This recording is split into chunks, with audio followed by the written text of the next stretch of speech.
Hi there, so this is the machine that I have listed for sale. So this is just a video to show kind of how I use it, the workflow, where I get the most, how I can get the consistently get espresso. I've turned this machine on. The switch is in the back. It's been on for about 10 minutes. You want to give it a good 10 minutes for it to really heat up so that the boiler can heat up and the group head can heat up. And you want it to preheat with the portafilter inserted. So that's just kind of screws in like that.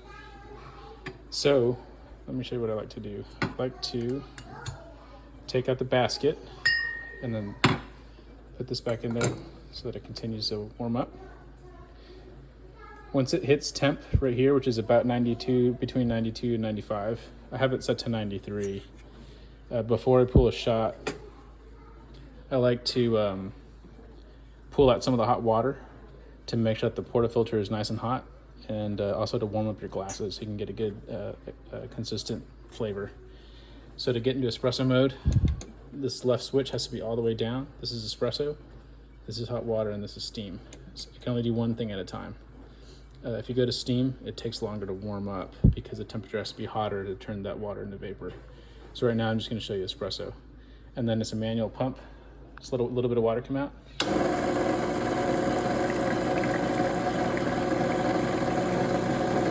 That should be good for now. You can monitor your water level on the side here. I'm actually pretty low, I need to refill that.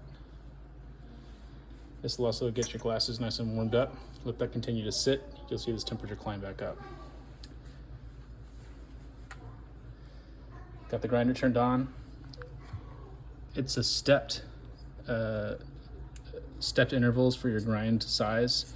So you basically press this little lever down and spin this one way or another.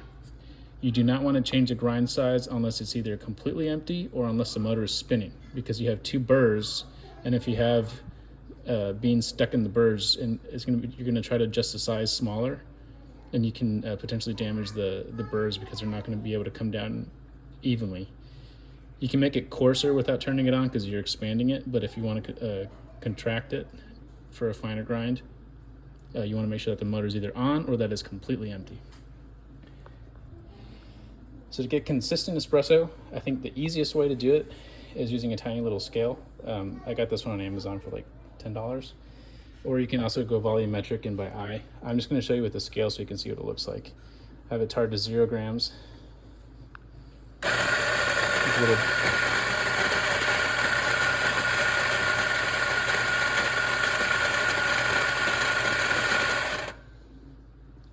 If you press a button once, it'll go by a preset amount of time. If you hold it down, that's the manual mode, and it'll just keep going until you let go.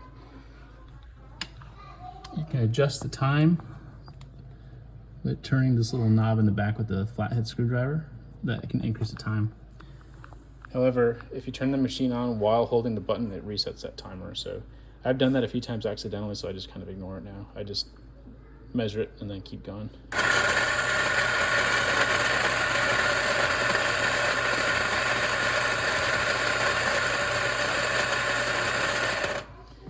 This is the double shot basket. I find that I can get about 16 grams in there at this grind size. If you go finer, you'll probably want less grounds in there. I'm just going to tamp it a little bit just so I can fit some more.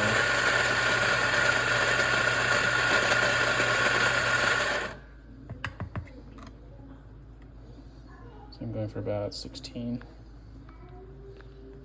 Not tamping completely, just kind of making some more room.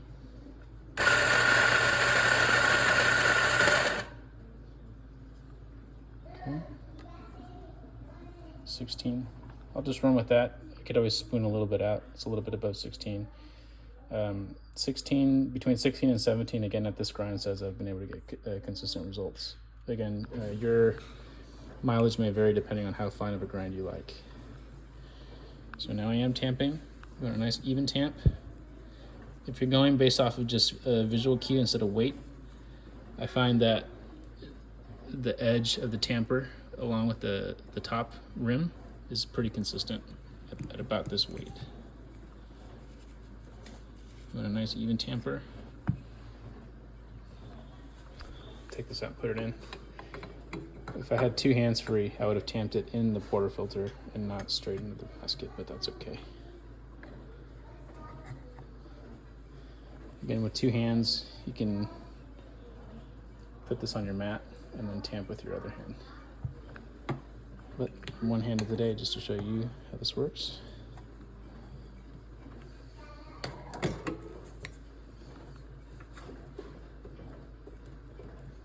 Just trying to be careful because I'm one-handed again.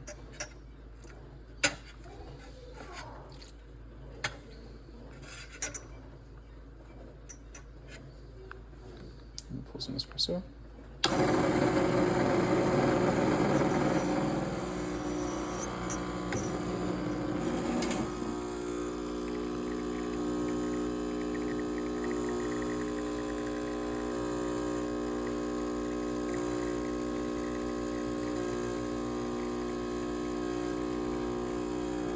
I pull a double shot for about 30 to 35 seconds. Visually, I look for that stream of espresso. You don't want it to be too thick. And look at the pressure. If your pressure's hitting between in the green area, particularly around 9, then you know it's spot on. Now, I'm not timing right now because I'm not paying super close attention, but you can see you got a nice crema. You see that color looks really good. I had good pressure. Like I said, it was at about 9, which is what you want. I pulled it for about 35 seconds. If you pull it for too long, there's different tips out there, but if you pull it for too long, you can start pulling out like sour flavors and stuff like that. So you want it to get it into a sweet spot, and you'll kind of figure out what your taste is. This is the pressure at the puck. So if your espresso is too coarse, that means it's the grounds are too thick. That pressure is going to drop down because there's not enough pressure at the puck. If it's too fine, that pressure is going to be a little bit higher, and you're not going to see a lot of water coming out and a lot of espresso. It's going to be either really, really skinny or not at all. You might just kind of plug it. So you want it to be at about 9, and you want a steady stream about as thick as a toothpick-ish. That's kind of the visual cue you look for. When you're done, you just wait for this temp to come back up. It fluctuates. It's not a very large boiler. As you get into more expensive machines going north of about $1,000, then you start to see a little bit more temperature consistency, but this machine makes really good espresso.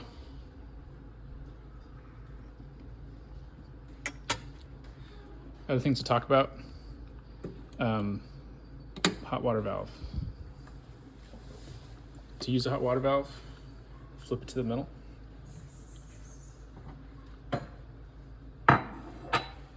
This will take longer to heat up because it heats up to I want to say it's like 120 Celsius. I think you could change this to Fahrenheit. I've just never bothered. I got used to the numbers, but this is Celsius. Now to use a hot water pump, similar to espresso, middle mode right here with the drop.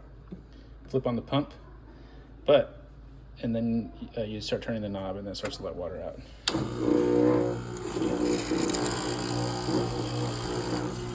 That's what you do there. The other one I wanted to show you is the steam. I'm not going to heat it up all the way, but I just kind of wanted to show you. It's similar to operation to the water, but it's actually a little bit different. I'm sorry. This has to take longer to heat up. This will heat up to about, again, I forget the exact number, but this little lightly blinking orange. I think you want it to get to a solid orange, but you'll kind of see what the proper temperature is. You want to run the pump for a quick second, just kind of listen to the machine until it sounds like it's about full. It's a little bit quiet now, so it's about full. That means that you want the boiler filled up inside, because when it's on the espresso mode, the boiler is only filled up about 2/3 of the way or half of the way, but the fill for the vapor is a little bit higher. I'm not totally sure what the blinking means. I've never really looked into what that meant. It's always done that. It's in the manual. But basically the way the steam works, you don't want to run the pump, because if you're running the pump, then only water is going to come out. So you want to leave the pump off, and you start to open the valve. It's always going to come out with a little bit of water first, so you kind of want to bleed it. And then once it's all steam, then you're ready to steam. Now, because it's a small boiler on the inside of this machine, you can steam about a half a cup of milk at a time before you need to let it refill and heat back up. So once you've seen the steam, the temperature starts to drop and it's no longer preheated, stop it, run the pump. Okay, the sound of the machine changed. Sounds like it's about full.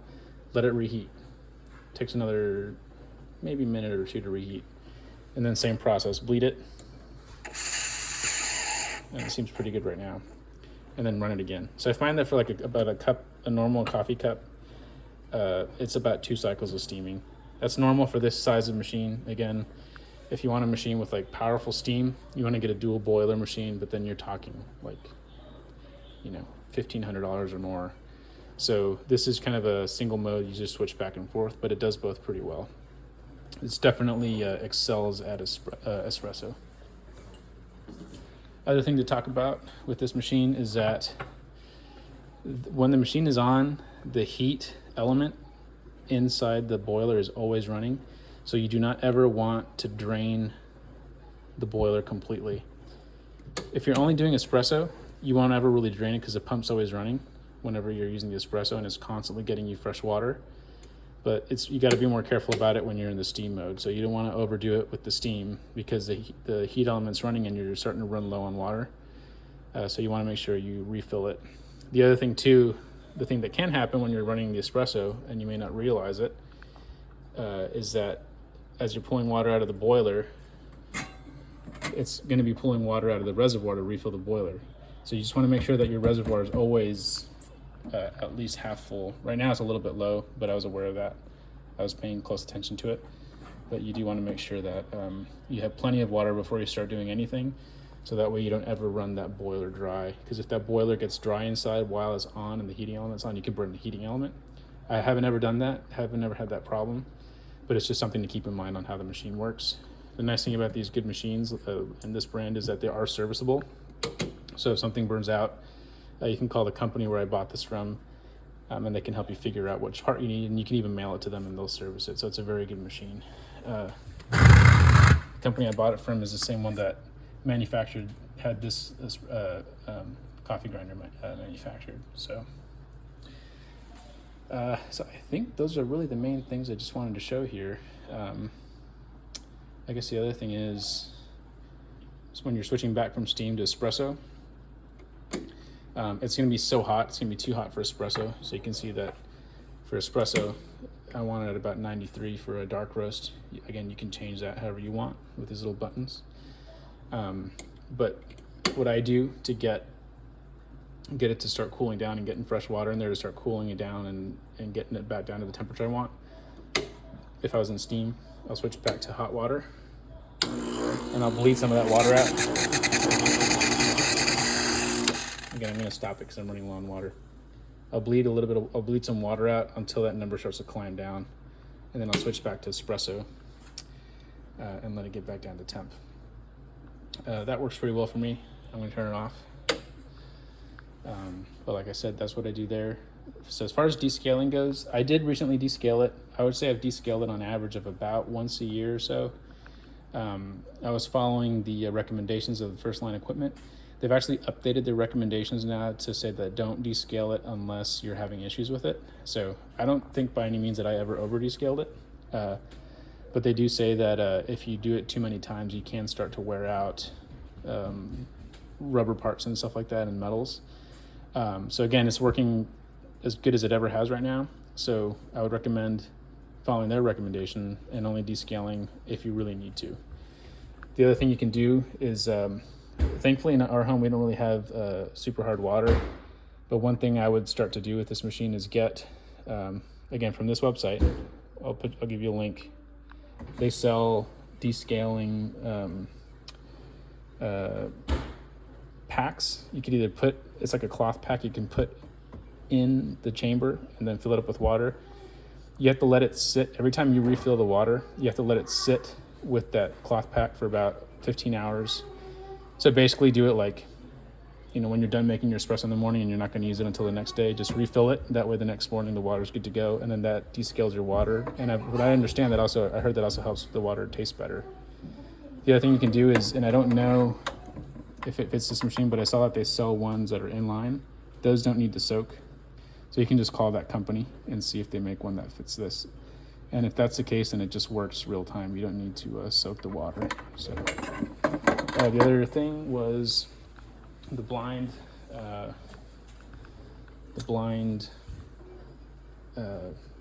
forget what this is called, the blind portafilter adapter. What you do is pretend this is the basket that's already in there. It doesn't really matter though. You put this in here like that. And then there's a back flush detergent. You just put a scoop of that in there, put it in your portafilter, close it, turn on the machine, and run it on espresso for about 5 seconds. Stop it. You'll kind of hear the solenoid valve purging a little bit of water into the drip tray, and then do that again. Stop it. Again, only do it 4 or 5 seconds at a time. You'll hear the pressure kind of start and stop. Do that 4 or 5 times, and what that's doing is that it's using that detergent to rinse out the group head, try to get any of the residual coffee grounds that might be stuck in there from use over time, and it cleans this out really nicely. And then when you're done with all of that, you just pull an espresso shot to make sure that there's no detergent left in there so you don't get any in your coffee, and then just dump that espresso shot. And that's something you can do on a regular basis.